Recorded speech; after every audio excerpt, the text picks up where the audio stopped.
All right, so the News Literacy Project is celebrating its 15th year. And it was founded 15 years ago. And every single year, they've been adding and expanding its resources to both educators, students, and the public as well. And I've been involved with them now maybe about 7 or 8 years. And so for today's agenda, we're going to do introductions in a bit. Then we're going to talk about what is news literacy, as well as what's a news literacy project, why student rights and the free press matter. Then we're going to go into Checkology, which is an online web-based browser program that NLP has, and we're going to focus on their First Amendment module. Then we're going to share some tips and resources for teaching student press rights. And then we will go into New Voices laws, and then we'll take questions from the audience. And then we'll share some more News Literacy Project resources. And then if you have any burning questions while we are doing this, put them in the Q&A as well so that we can answer them. And then also the focus of what we're going to talk about applies to public schools. So if you're in a private school, the rules are a bit different. And you can always check with an organization called the Private School Journalism Association, and then you can, find out what sort of rights you have. All right. All right, and hello everyone. I'm David Doerr, and I'm going to talk a bit about the mission of the News Literacy Project before we get started. And I know when I first discovered News Literacy Project, I was so happy to find out there was an organization that existed doing the things that I was already trying to do in the classroom as a journalism teacher. But the mission, in this case specifically, is to be a nonpartisan education nonprofit building a national movement to advance the practice of news literacy throughout American society. And that's what help us create better informed, more engaged, empowered individuals and citizens, and ultimately a stronger democracy.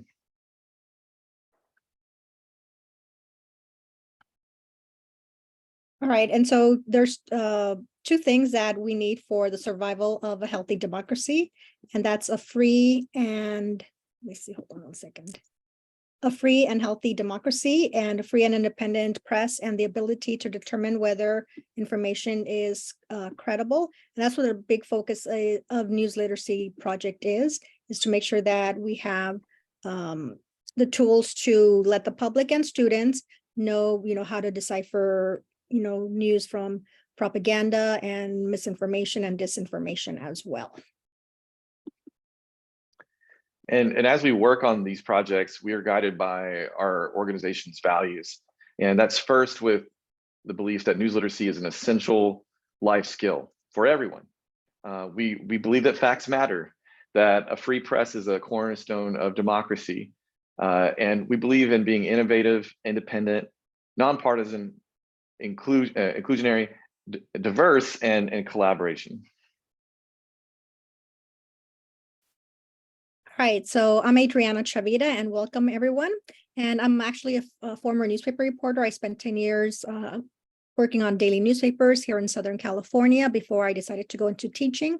I'm going to be starting my 21st year of teaching in a couple of weeks. And for the past 3 years, I've been a News Literacy Project ambassador. And I'm also a national board certified teacher, and I serve on several boards. I'm on the board of the National Association of Hispanic Journalists. I'm the vice president of the Southern California Journalism Education Association.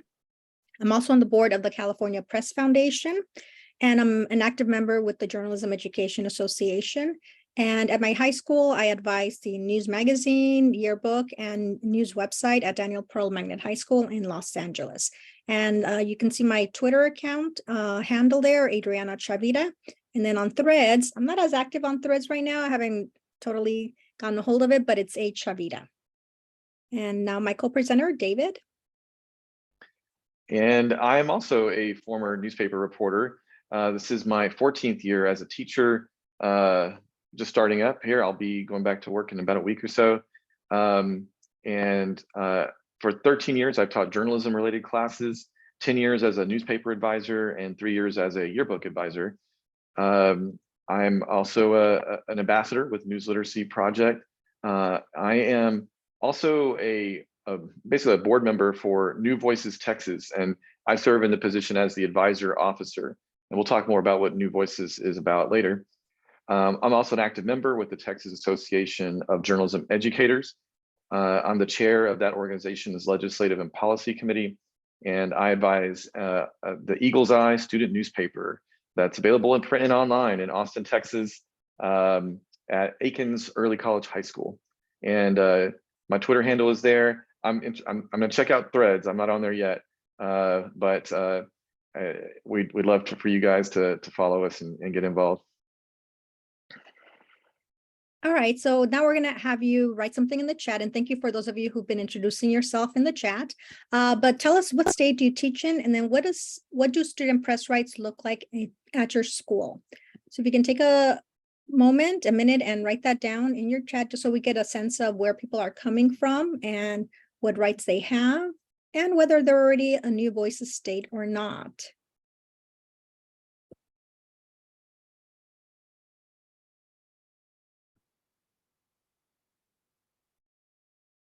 All right, and then also let us know what student press rights look like at your school.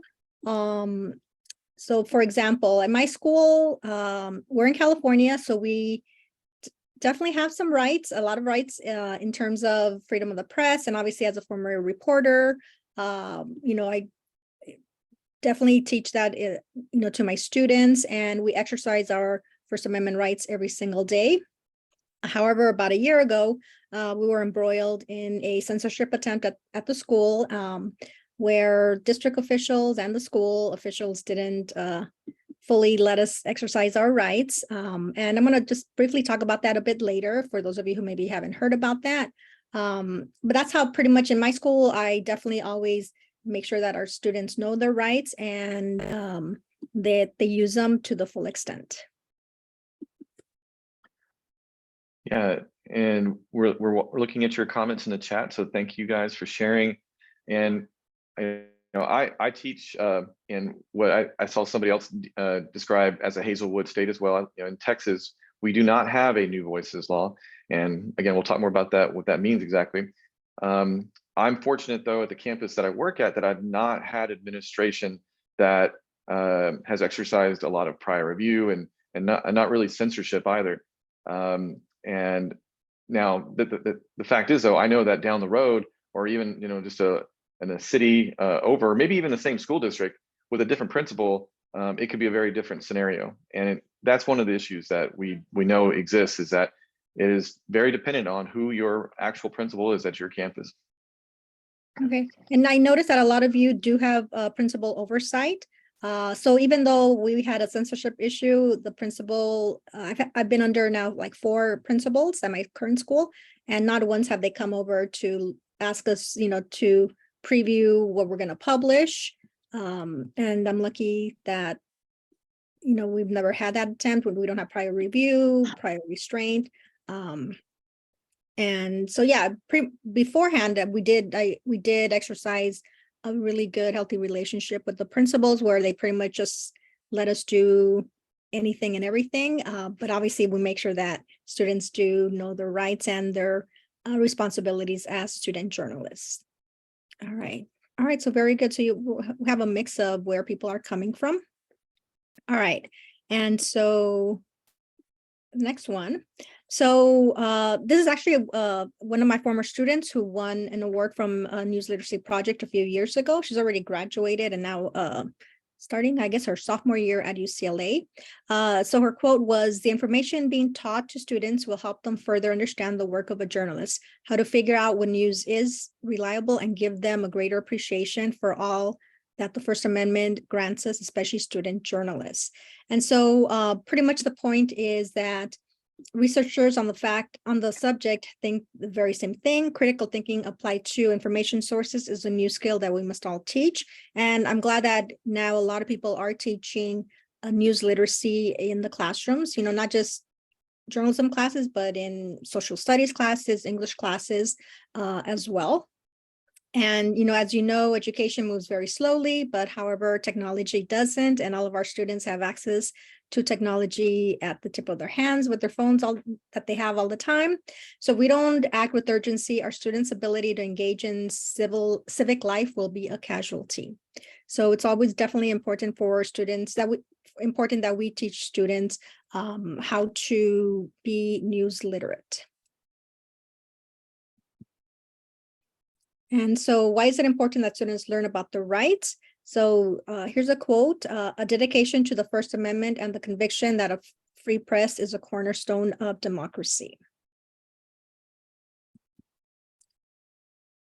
And here is just a sample of some headlines over the last couple of years where administrators have censored publications, whether yearbooks, news websites, or newspapers, and they, for a variety of reasons. And obviously, we want to make sure that, our students are not censored. And one of these headlines is also stems from one of the articles that was written on the censorship attempt over at my school.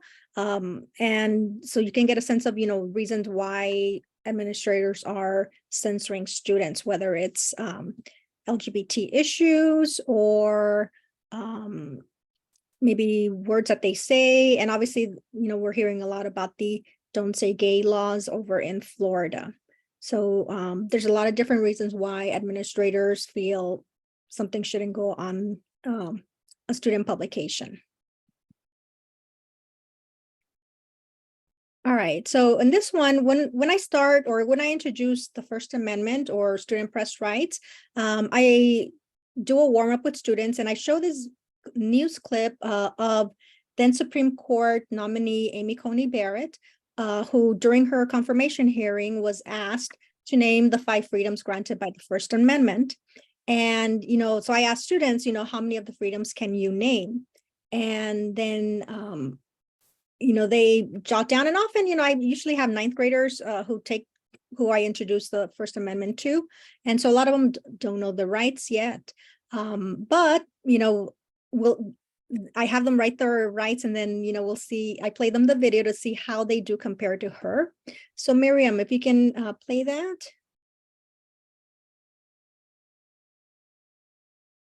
Thank you. Is there audio?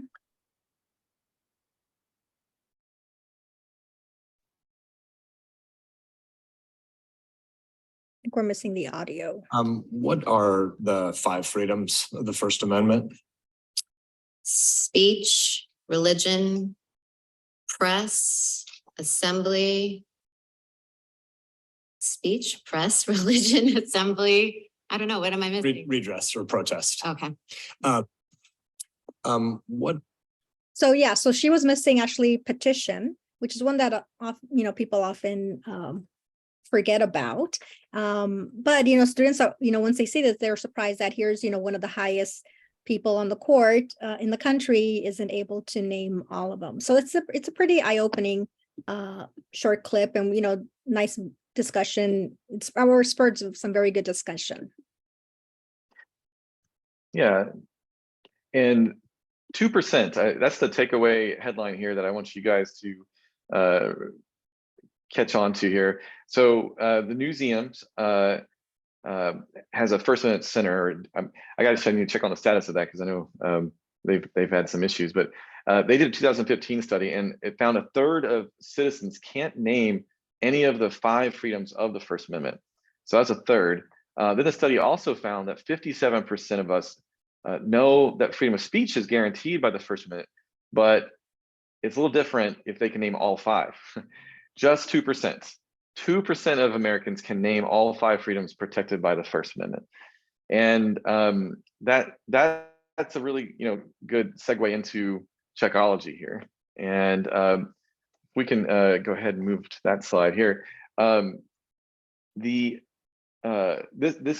idea of the 2%, that fact came straight out of a lesson that is provided by Checkology about the First Amendment. And just to reiterate what Adriana said earlier, Checkology is free, it's browser-based, you don't need to install any software on your computer. It helps educators teach news literacy. and it provides a lot of wonderful, engaging online learning experiences. And it often has some really fun, engaging class discussions from it as well. So here are some of the teachable skills, and this is straight out of, again, that First Amendment lesson. So first of all, just, of course, it doesn't just point out that only 2% know all 5. It actually helps you learn all 5 of them. And so it does a really good job by providing some really good examples to help them, help it stick. And there's some case studies, which we'll talk about more as well. It's also going to help students understand the watchdog role that journalists often play in our society. And it will also help students better understand what types of speech are protected and those that are not. And students are often surprised about either way, that's protected or not protected. Okay.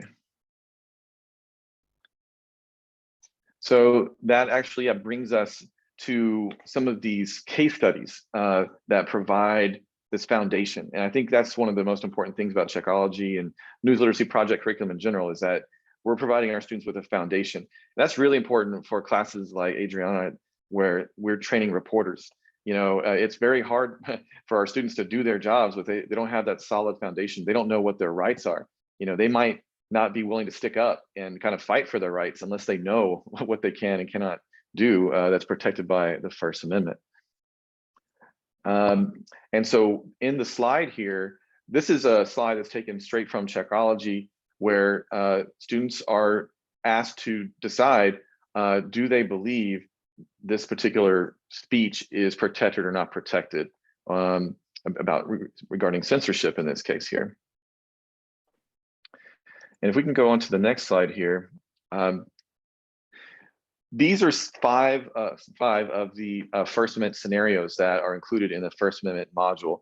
And a lot of these, again, have really wonderful class discussion material. First of all, can students refuse to say the pledge in school? You can imagine the discussions that you may have from that. Now, number 2 goes straight to issues related to student press rights. And this is the Tinker decision, which is probably one of the more famous decisions regarding free speech and freedom of the press for students, because it involves protests from the 1960s. And it is a foundation even related to Hazelwood, which we're going to talk about next. In that case, there's a case study in Checkology about the Hazelwood decision, and that was whether or not a principal can censor the student newspaper based on certain content. And we'll get more into that in a minute. Another question is burning the flag. Is it a crime to burn the flag? And then lastly, can the government censor content on the internet? So all 5 of these scenarios are in Checkology. The unit does a really good job of making it engaging and helping it stick with students so they understand the basics of these cases. All right, and so students are often particularly interested and sometimes even surprised to learn about the types of speech that's protected while they're on campus. For example, sometimes, I ask my kids, what they know about the First Amendment, or how many, what rights they have. And some of them think that the rights do not apply to them until they're, 18 years old, which I think surprising. So a question for you, do you already teach any of these skills? And if so, add in the chat and how. And I like to do, for example, I like to do something I call a 4 corners activity, where I say certain rights, or I read certain statements to the students, such as, I can, I'm allowed to burn the American flag. And then if they agree with it, they move, to a particular corner, or if they disagree with it, they move to another part of the room. And it just kind of gives me an idea of, what rights the students think they have. And then we discuss them and go into them of, whether they legally are able to practice certain rights or not. So if you can write down, how you teach quickly how you teach your students some of these rights, or any of these skills. of, what's protected or what's not protected. And while you guys are, typing in the chat, I like to say that one of the things I like about Checkology is that I think it does a good job of like humanizing these cases. Like right here, we see a photo here of Mary Beth Tinker, the high school student who organized the protest, and we'll also get to see the administrative side, photos of them, and these are human beings. They made real decisions, and they are more relatable maybe because we get to learn more about them as individuals. And I can talk about this Hazelwood decision here, since I live in a Hazelwood state. This is a little more recent, 1988. And I don't know, I feel like it's a little bit lesser known. The Hazelwood decision basically had a major impact in curtailing student press rights in states without state laws that specifically protect student press rights, or they outline the roles of administrators, teachers, and students in the publication process. And this is an important case to understand, especially as a teacher, when you're advising your students about what they can and cannot do, or when the administrators can involve themselves in the student publication process. Oh, we're seeing lots of good comments in the chat. Maybe we should take a minute to look at these.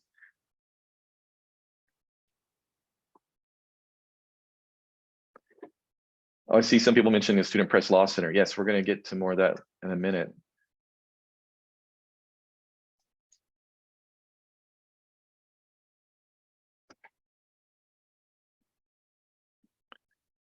And Kent has a black armband signed by Mary Beth Tinker, so that's pretty cool. Jealous. And yes, like some of you, I also have students read. I split them into groups, and they read some of the court cases, and they make or they write persuasive speeches based on those. So they do get a look at some of the landmark cases. Aside from just Tinker and Hazelwood, there's other ones as well. But these are the most ones that pretty much everyone should know. And hopefully all of you are already teaching them. If not, then, starting this fall, you can start teaching about them. Okay, and I see a comment in here from Kent about what should be off limits to student newspapers. And that's one of the good things I think about a New Voices law, is that it specifically outlines that. It really clarifies that problem. And we'll talk about what a New Voices law later, but they don't allow for obscenity. They don't allow for shocking, goodness, invasions of privacy. There's still things that no self-respecting journalists would ever do that are still open to censorship, I'll just say.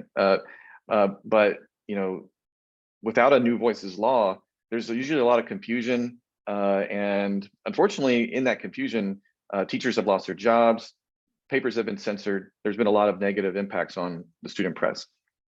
Actually, if we go to the next slide, I can talk a little more about that.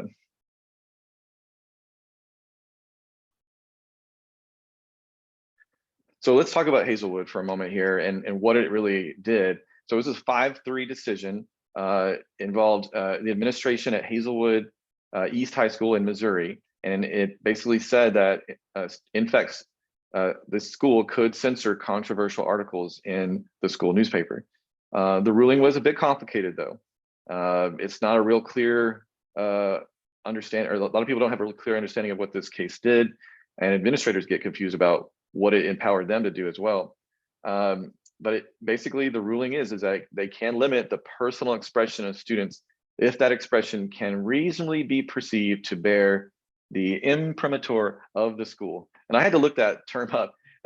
It's interesting, that's a Latin phrase that really does mean let it be printed.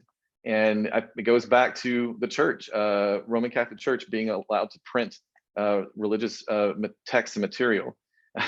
So it's interesting to see it come back in the Supreme Court ruling. In other words, the court created a different standard for school-sponsored speech than what they call student-initiated speech. And in this case, the newspaper was considered to be school-sponsored speech. And there's some important distinctions that have to be made. There's some schools that have made a really good big point of calling their paper a public forum. And in that case, they can assert a little more in terms of rights, but you also have to have a lawyer to assert those rights. And it gets expensive and hard to fight these fights sometimes when you're a teacher without a budget to fight. Okay, we can go to the next slide.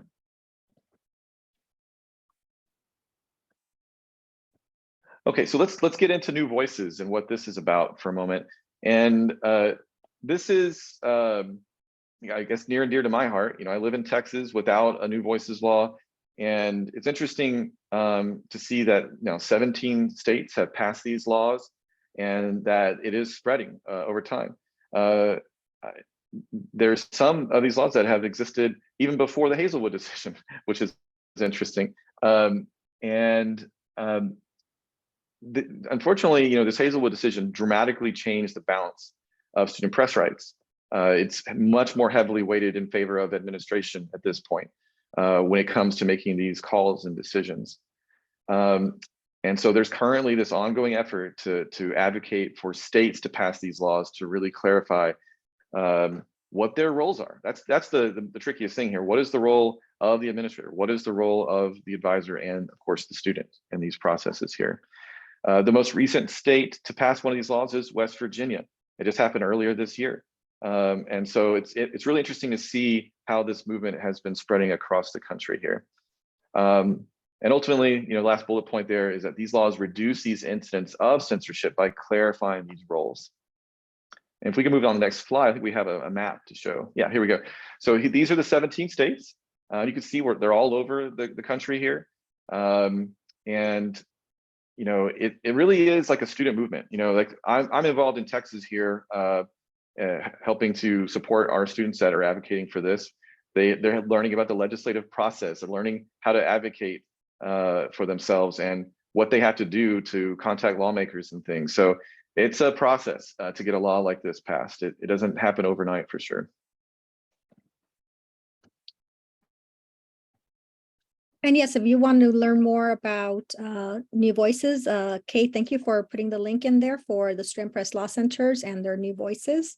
And so, yeah, in California, I'm in California, and California actually has a law in the books that predates the Hazelwood decision. So California Ed Code 48907 was approved way back in the mid-70s.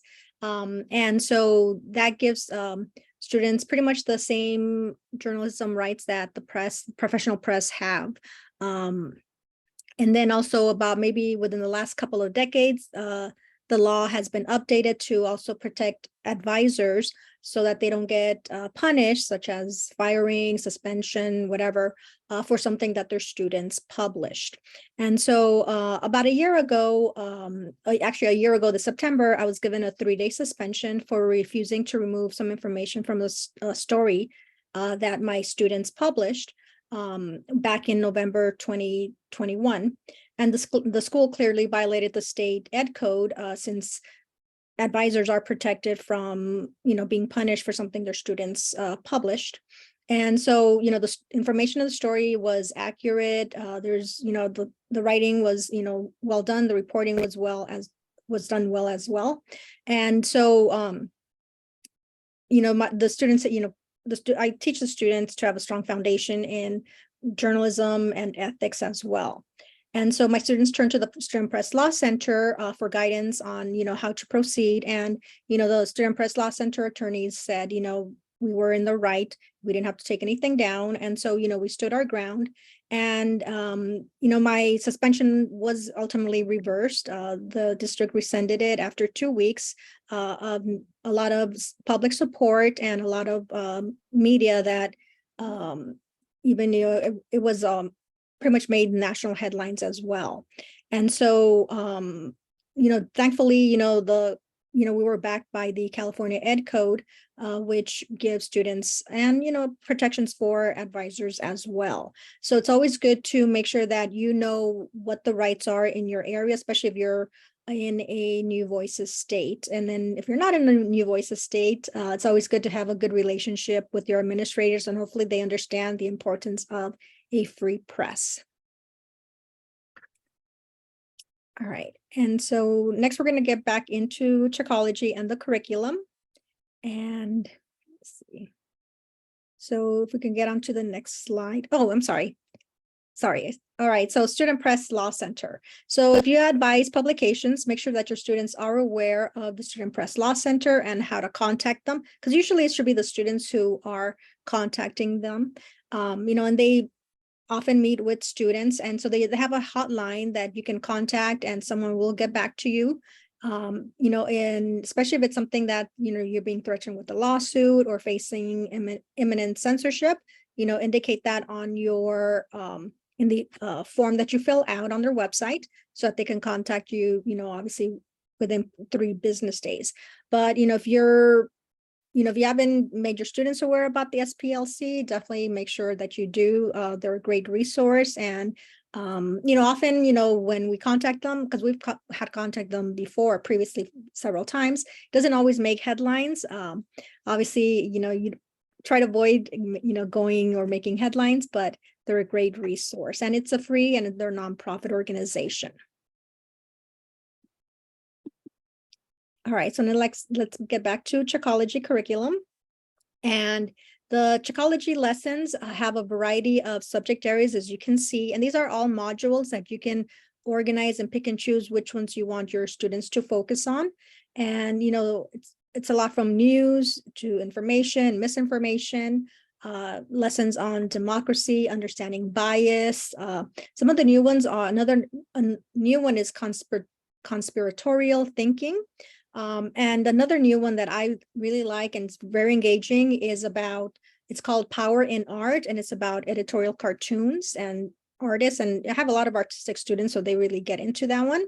And then one module that my students often find enlightening is press freedoms around the world, because they don't often realize that not everyone has the freedoms that we have here in the United States. So when they hear what happens to journalists in other countries, it kind of opens their eyes and it makes them wonder and question the governments in some of the other countries as well.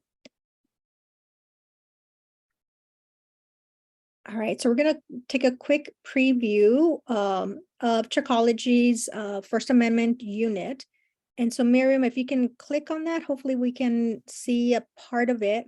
And one thing that I don't know if I mentioned or we mentioned earlier, but one of the things I really like about Checology is that they use professional journalists in the modules. So they have someone, hosting or being the presenter in these. And so it kind of adds another element of authenticity to the lessons. All right, so we can play that. Oh, if we can get the audio. The 5 freedoms are, let's talk about, did you get them all? I hope so. So now that you know what the 5 freedoms are, let's talk about why they're so important. Without these 5 freedoms, religion, speech, press, assembly, and petition, the United States would be unrecognizable. In fact, they form the bedrock of our nation's commitment to individual rights and civic responsibilities.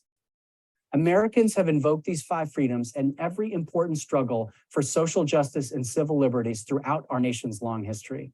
But we invoke them in our everyday lives as well.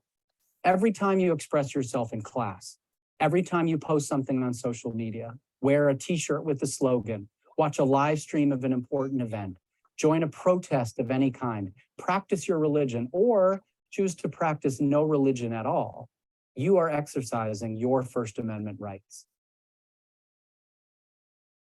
All right, so I like that because it not only tells students, what the rights are, but then also how they're using it. And sometimes the students don't realize that they're using them until it's pointed out to them.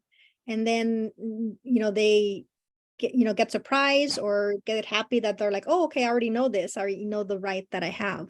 And so that's what I like about Checology.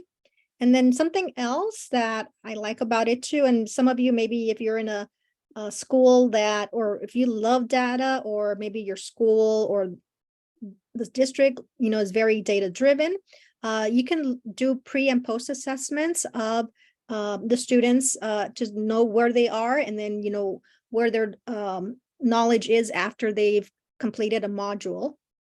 And so here, the bottom row is an example of a pre and post assessment that I did for at the start of the First Amendment module. And so at the beginning, only 52% of the students were able to name the rights that they had. And then by the end of the module of the First Amendment, 96% of the students were able to name all 5 of the freedoms that they have. So that was a pretty good jump. And as you can see, even from the other one, the one on the top, it was from another module, I believe, and it was on propaganda. And so at the beginning, only 39% knew what propaganda was. And after that, 61% did. So you can see there's, a pretty remarkable increase in knowledge. And so you can pick and choose, whether you want the pre and post assessments, just to give you an idea of where, students, how much students are learning. And so that's what I, like to do. And so, those of you who maybe are in districts where data is the rule, then, that would be very helpful for you. And let me see in the next slide. Yeah, in the next slide, you can see how, once you're in the Trichology module, which you need to sign in, and we're going to walk you through how to sign in, but you can, customize it and say, okay, yes, I want them to do the surveys. I want them to do the pre and post assessments. If you don't want them to do that, then, you can easily turn that off.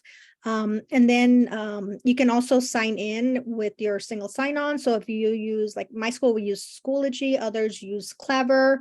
I'm not sure what other ones some people use, but there's different single sign-ons that people can use so that students don't have to remember a lot of passwords, because kids often forget them. If they're like mine, they forget their passwords all the time. But if, they have a single sign-on, they pretty much remember them. Yeah, and I think one of the things that we both like about Trichology too is that they're very good about seeking out and listening to feedback from its users, and of course is the students, but also the teachers. And so this is an example of some of the feedback that they received, which shows basically overwhelming positive feelings about using this in their classrooms. And I personally, for me, I think it's just because Trichology is a light lift. This is not a burden for me at all to use in my classroom. In fact, it can actually unburden me because it's something that's self-paced. They can do it on their own, and sometimes, at their own schedule. And we'll get more into like how you can customize that as well. All right, so how does Trichology use, or what does it look like in my classroom? I only use it on Fridays in the classroom. I don't assign it as homework. I did that one year, and my 9th graders are not big on homework, so I stopped that and I just give them time in class. So I'm lucky that our school, we have each student has a Chromebook, so they use Chromebooks. They bring them to class every day. And so on Fridays, I dedicate about 20-25 minutes for them to work on Trichology on their own. Sometimes students, if they don't have their Chromebook with them, they use their phones, and it works well with their phones. Sometimes they like to, put the captions on there, and so they're reading the captions as well. For some reason, they like reading the captions as well as listening as well.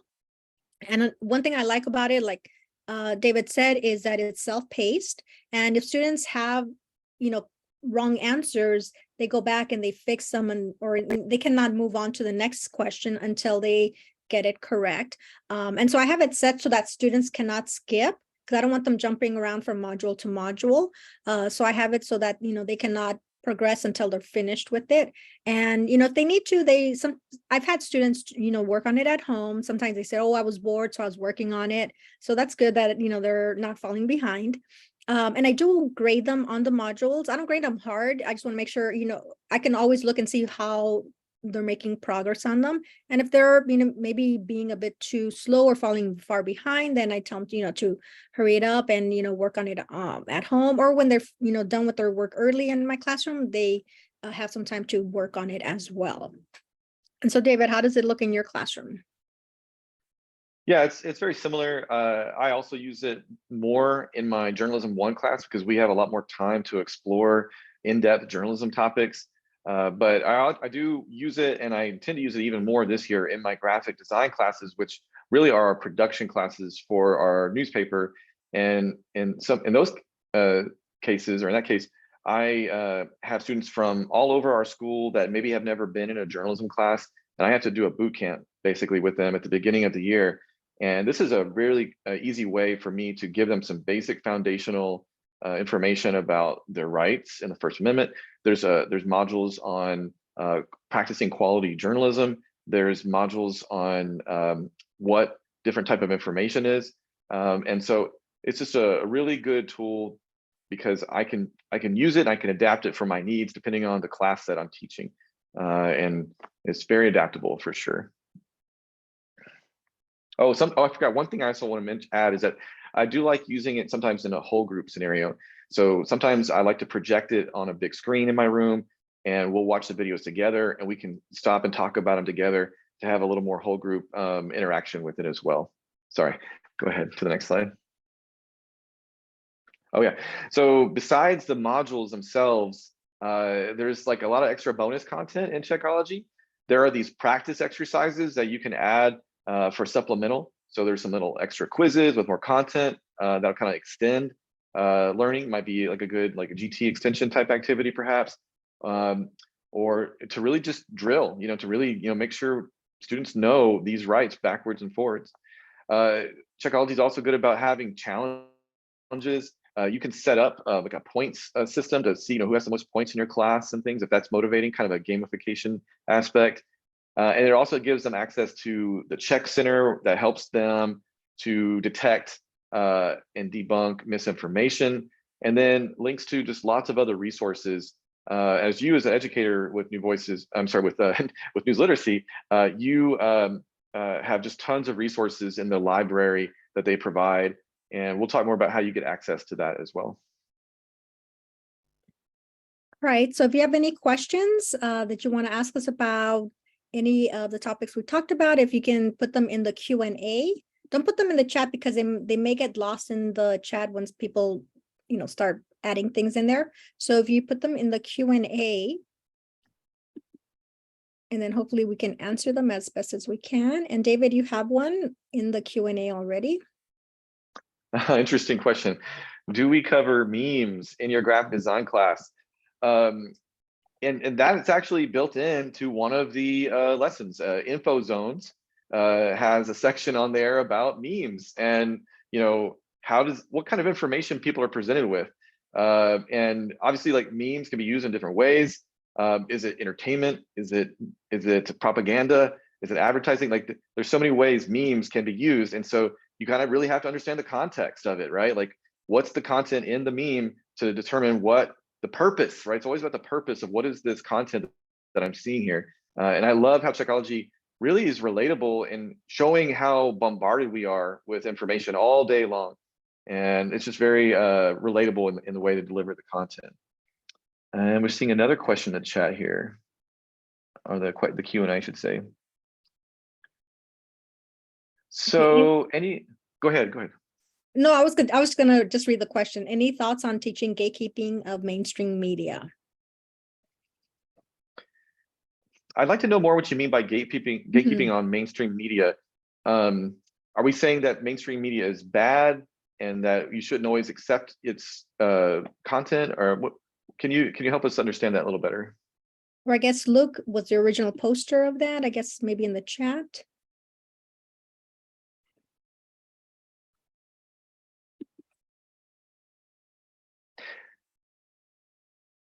And while you guys are asking your questions, I did want to talk a bit about how you get started in Checkology. We can definitely come back and answer more of your questions as you're typing them into the Q&A. Okay, so Luke wrote that there tends to be bias versus objectivity. So there's also actually a lesson, actually a whole module on understanding bias, which students do. And that's one of the ones that I do give students, because I don't give students, all of the, 24 modules that Checkology offers. And so there is this, whole session that they look, or module that they look on, understanding bias and how to, identify it once they see it or once they read it or when they come across it. And I think, in our journalism classes, I think that, bias is something that we always look at.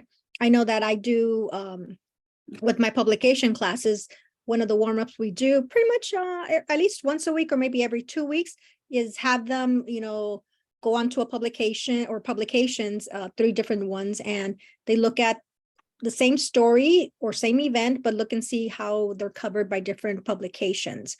So that's something that, we often do just so that they can start seeing how, publications look at or cover events and, how they are different from one another, and also, why they just decided to focus on this angle as opposed to maybe a different angle. So that, I think bias as a whole, is something that we often discuss in the classroom, but then also Checology has a good module that's very easy for students to understand and grasp.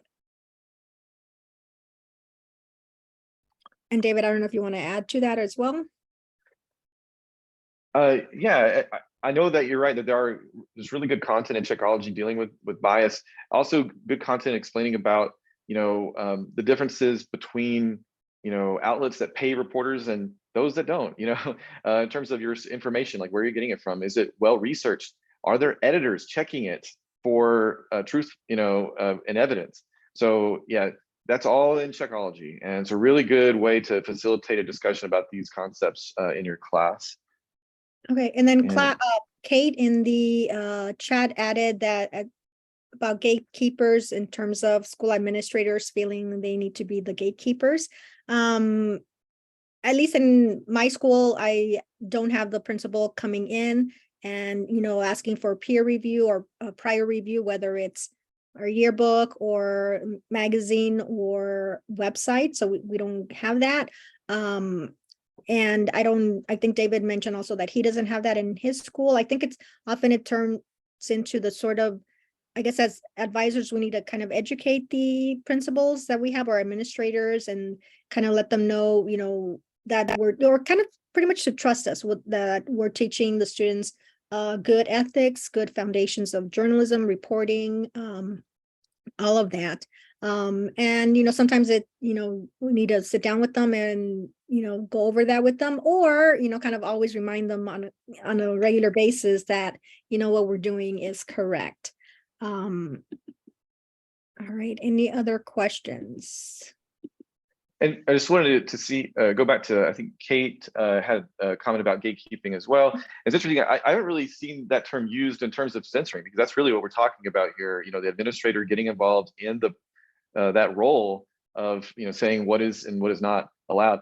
And I always think it's a shame to see the administrators get involved in these cases because it feels like they're taking that responsibility away from the students. This is supposed to be a student publication where they're whether it's the opinion section or in objective news reporting, the content selection process is now being taken away from them because an administrator is skittish, or they're usually always concerned about their image and the image of the school. And that's unfortunate. It's like, I feel like we're taking away that opportunity, and we're also teaching students that it is acceptable for an authority figure to come in and tell you what you can and cannot publish. That's a really disturbing thing whenever I see it happen. So I get a little hot on that one. Yeah, so that's why early on, we teach, I think both Dave and I teach a unit on student press rights early on in the school year. And, with my publications classes, they're, a bit more advanced. I've had them 3-4 years. We often read about, censorship attempts at other schools or people exercising their press rights. So it's a constant conversation we have. And, the important thing is to, lay that foundation for your students, definitely teaching them ethics and, what to do and what not to do, is always a good practice to do in your newsroom, or, if you have publications, or, even in your journalism classes, introductory classes, just teach them the basics of, so that they know what news is, whether something is worth covering, and, what is something that maybe we will not touch, what sort of stories maybe we will keep away from. And pretty much in my school, we've covered everything, whether it's arrests of people who are, molesting students, we've pretty much, for us, and pretty much nothing has been off topic. And so, I pretty much say, if the LA Times is able to cover it, you should too.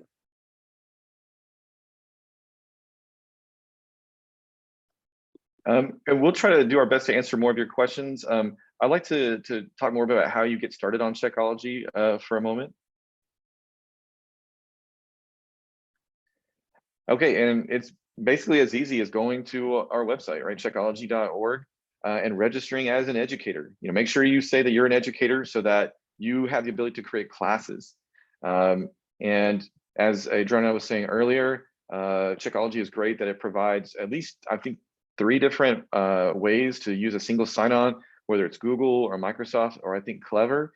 I think all those are provided, and it just makes the account creation and having to remember a password so much easier through that process.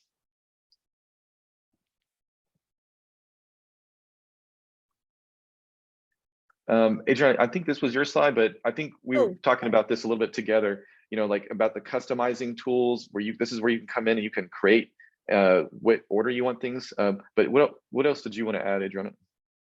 Yes, you can decide, which topics you want the students to cover. And even, sometimes at the beginning of the school year, I arrange my curriculum from Checkology that I want them to do. I always start with info zones because it kind of teaches them the basics of news, opinion, propaganda, entertainment, stories, ads, because sometimes students aren't aware that ads are, meant to persuade them to purchase something. Even though they're always bombarded with ads on social media. They don't understand, the whole purpose of them, but once they do this info zones, they start understanding what those are. They're able to identify them. But even throughout the school year, I sometimes start changing things out. Sometimes I add modules in, sometimes I replace them. Sometimes, if we're getting, if I see that we're not progressing as quickly as maybe the previous year, because, students always, have their own little personalities and different abilities. Sometimes I, delete some of the modules from their curriculum. Or, I move things around as well. If I see that, our opinion writing is coming a lot sooner, or we're getting there a lot sooner, then I move the understanding bias and argument units or modules up closer, so that, we're, whatever we're doing with Checkology is supplementing what I teach them in the classroom. So that's what I, always do. I don't just rely on Checkology for their curriculum. I use it to supplement, to make sure that they understand the key points that I'm trying to teach them. And so it's very flexible. And so, that's something that I also really like about the program, is that it's easy to use, and, it's very flexible, and it's very user-friendly for the students. At pretty much whatever level your students are, they're able to grasp it. And hopefully one of these days I will be able to use it or make space for it in our publications class. But I often find my students, they're have a lot on their plate. So, the advanced students are not, getting this, but they've all been through it as 9th graders, because I pretty much have all of them as 9th graders. All right. And so these are, I'm sorry, go on. Oh, this is yours. I'm sorry, go ahead. Okay, so these are more programs that a News Literacy Project has, and these are specifically for educators. So, we've been talking a lot about Checkology and the modules that they have, especially the First Amendment unit. They also have a newsletter called The Sift, and it comes out every Monday, and you can get it into your inbox, and it comes ready with some slides that you can present to your students. And they're very topical, pretty much whatever is any sort of misinformation that's been going on, or maybe, some social media trends that are, maybe not going well, or not, or maybe have been altered. They discuss it in there. So it's really good that you can use in the classroom. And so you really don't have to do much to that. They also have something called Newslit Camp and Professional Learning. And so those are virtual, and some of them are in-person sessions, so that you can learn more about news literacy. Okay, and along the bottom of our slide there, we talk about Newslit Nation, and that's us, basically. That is all of us together, building this network of teachers dedicated to teaching news literacy. And the News Literacy Project has been so good to help us, support this network through various means. which we'll talk more about in just a second. There's also their educator resource library, which I mentioned earlier. There are handouts, there's printouts, there's posters, there's just a really valuable wealth of resources that they provide through their accounts that you'll be able to create on their website for the Newslit Nation. There's also the ambassador program, which both Adriana and I are ambassadors with. And there's also in some places a district fellowship grant funded program for certain school districts that want to make this an important initiative in their school district. And Yes, go and I ahead to put the the, next slide. yeah, and I put the link to the Newslit Nation on the chat, so you can go in and sign up. So that way you can, get resources and also connect with the ambassadors as well. All right, and okay. Yeah, and so yeah, you can definitely use the links that Adriana provided in the chat. Also, there's some QR codes here on the screen. There's two major ways, I guess, the Newslit Nation functions. One is through the accounts that you can create on the website. That'll give you access to these resources and such. But if you would like to have more of a kind of interactive experience with other colleagues with similar interests, we have a Facebook group. And it's not a page, it's a group, meaning that it's only members that join. And so you do need to join the group so that you can engage and have these conversations. And it's kind of a way to discuss this on an ongoing basis with people with similar interests in teaching news literacy. So we encourage you today to join both ways, through the accounts and through the Facebook group as well. Excellent, thank you for sharing the links in the chat for that as well. Right. And so you also can become a news literacy project ambassador. There we have openings in various states, and you can see right there what states we're looking for, and you can apply. And it's a part-time position. You pretty much use it when, or you participate when you're able to. You do create events just like this webinar that David and I put together. And they do give you a generous stipend as well. So it's not, you do get rewarded for your time. So that's obviously a added bonus. So if you're interested and you're in one of these states where we have openings, definitely I encourage you to sign up. I'm actually ending my 3rd year and I'm stepping down as an ambassador. So I'm kind of sad about that. But I'm just need to focus on other priorities that I have right now. So definitely, if you're in California, we need ambassadors here. All right, and I like to reiterate what Miriam was just saying in the chat, that remember, all these resources are free. There's no money ever asked of us as educators to pay for this kind of thing. Hey, talk about more free stuff, prizes. Okay, we have prizes for you today, just for attending, participating, and offering some feedback with a survey. And so we're talking about things like some really nifty reporters notebooks, some stickers, and some various swag items that will be sent to you guys after today's meeting if you complete the survey. There's me holding some swag at a convention, it looks like. All right, and then actually we should talk about, there's the link to the survey right there. So you can scan that QR code on your phone right now if you have it in front of you. There's also a link that we can put into the chat if that's easier for you. Very, simple, basic questions about your interests in today's content, some feedback about how we did, and then also some questions about how you might use these resources in your class.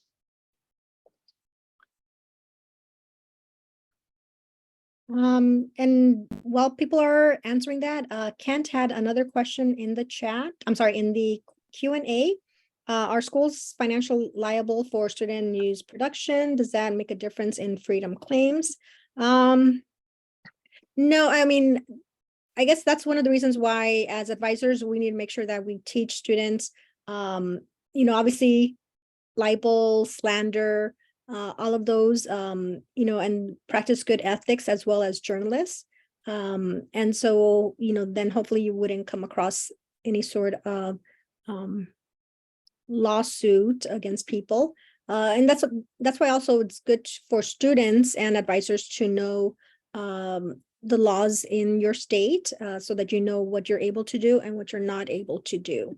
That way you can always make sure. And then also SPLC is a good place to go and find out, whether you are in the right to do that or whether you're able to or not able to.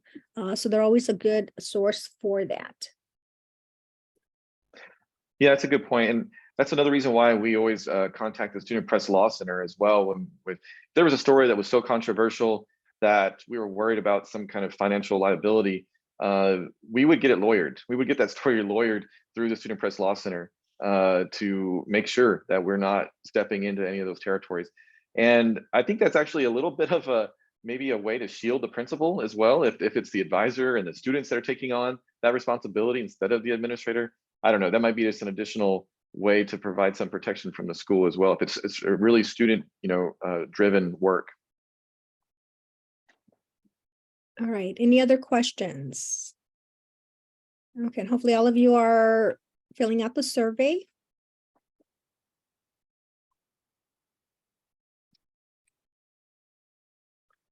All right, so I want to thank you all for joining us this afternoon. I know many of you are on summer break, and thank you for taking time out from your break and joining us. Yeah, we're grateful that you're here, and thank you for listening. If you have any other questions, you can reach out to us. Of course, we have our social media contacts here for you as well, and we look forward to you guys getting involved. Yeah, and if anything comes up, any other questions after the fact, you can also contact us on the Facebook page that Newslet Nation has, because there have been posts on there on this webinar, so you can put any other questions. Sometimes an event ends and you're like, oh, I should have asked this, or you don't think about something until after the fact. Feel free to post something on there, and we can answer there as well. Right? Thank you. Thank you all.